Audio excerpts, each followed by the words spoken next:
প্রিয় বন্ধুরা, আমি আপনাদের উদ্দেশ্যে আজকে ঈদের দিনে দুটি কথা বলি। সেই দুটি কথা হলো, বাইক ছাড়া কি ঈদ হয় না? এটা একটা প্রশ্নবিদ্ধ, অর্থাৎ আপনাদের কাছে আমি প্রশ্ন রেখে গেলাম যে বাইক ছাড়া ঈদ হয় না। এটা হলো আমার একটা প্রথম কথা। এখন আমার ভিতর থেকে বা আমার যতটুকু বিদ্যাশক্তি বা আমার যতটুকু অর্জন করতে পারছি এর ধারণা থেকে আমি ছোট একটি উদাহরণ আমি তুলে ধরার জন্য আপনাদের মাঝে আসলাম। সেটা হলো, একটু সময় গেল কথাগুলো একটু শুনে নেবেন যাতে আপনাদের কাজে দেবে। সেইটা হলো, এই যে আমার আমার সাথে দুইটা যে বাচ্চা বসে আছে, এই দুইটা বাচ্চা হলো আমার ছেলে। অর্থাৎ ওরা মাঝে সাঝে কন্টেন্ট করে বা পড়াশোনার ফাঁকে ফাঁকে ওদের সাথে আপনারা পরিচিত আছেন এরকম। এখন আমি আপনাদের কিছু কথা বলবো, সেটা হলো যে বাইক ছাড়া ঈদ হয় না কেন। বাইক এমন একটা জিনিস যেটা হলো ক্যান্সারের মতো, অর্থাৎ মরণব্যাধি বা ঘাতক। যে শতকরা আপনার একজন জীবিত থাকতে পারে যারা বাইক চালায়। এখন অতি উৎসাহে আপনারা জোয়ারে গা ভাসিয়ে যারা বাইক ক্রয় করেন, বাপ মাকে কষ্ট দিয়ে বা বাপের বা মায়ের কষ্টের অর্জিত বা ভাইয়ের কষ্টের অর্জিত টাকা দিয়া যারা বাইক ক্রয় করেন, তো এই বাইক রাইডারদের আমি একটা উদ্দেশ্যে বলি যে একটা বাইক চালাইতে হইলে মিনিমাম তার দৈনিক বাংলাদেশ সরকারের যে টাকার দরকার, সেই টাকার অ্যামাউন্ট আমি বলি মিনিমাম তার একেবারে সৎভাবে যদি হয় তাহলে তার দৈনিক 2000 টাকা ইনকাম লাগবে ভাই।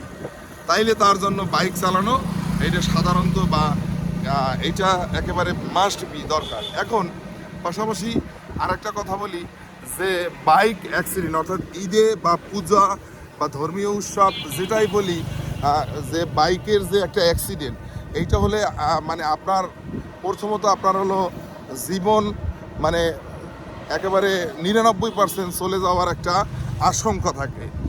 আর দেখা যায় 1% আপনার ঝুঁকিপূর্ণভাবে বাঁচতে পারেন এইরকম। এখন বাইকে উপকারিতা কি? বাইক হচ্ছে এমন একটা উপকারী জিনিস, সেইটা হলো আপনার সময় সংকীর্ণ, অর্থাৎ আপনি যে সময় বেঁধে আছেন সেই সময়ের ভিতরে আপনার কাজগুলোকে গুছিয়ে নেওয়ার জন্য বাইক রাইডারদের বা বাইক যারা চালান তাদের জন্য দরকার। তুমি আমার এই মোবাইলটা একটু ধরো।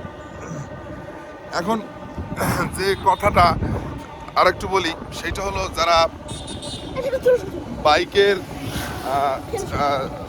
একেবারে বাইক ছাড়া ঈদ চলে না, এদের উদ্দেশ্যে আমি একটা কথা বলি ভাই।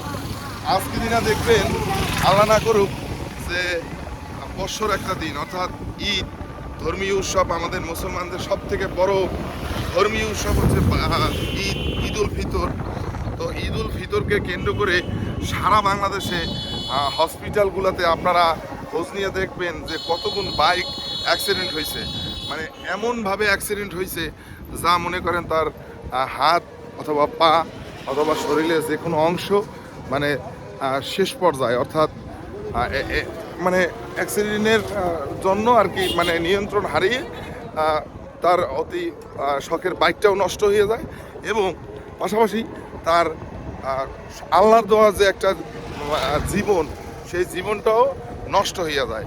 এখন এই কথাগুলো আমি কেন বলছি, আমাদের সমাজের ভিতরে দেখা যায় আপনার যে ঘরে ঠিকঠাক মতো বাজার খাইতে পারে না বা কিস্তির টাকার জন্য দাঁড় ঘরে কিস্তি দিতে পারে না, তারা দেখবেন যে তাদের ঘরে একটা শখের বাইক আছে। ভাই এগুলো আসলে এটা ক্ষণিকের জন্য, অর্থাৎ এমন একটা জিনিস ক্ষণিকের জন্য, সেই জিনিসটা হলো আপনার জীবনকে নিমিষে শেষ করা দেওয়ার জন্য।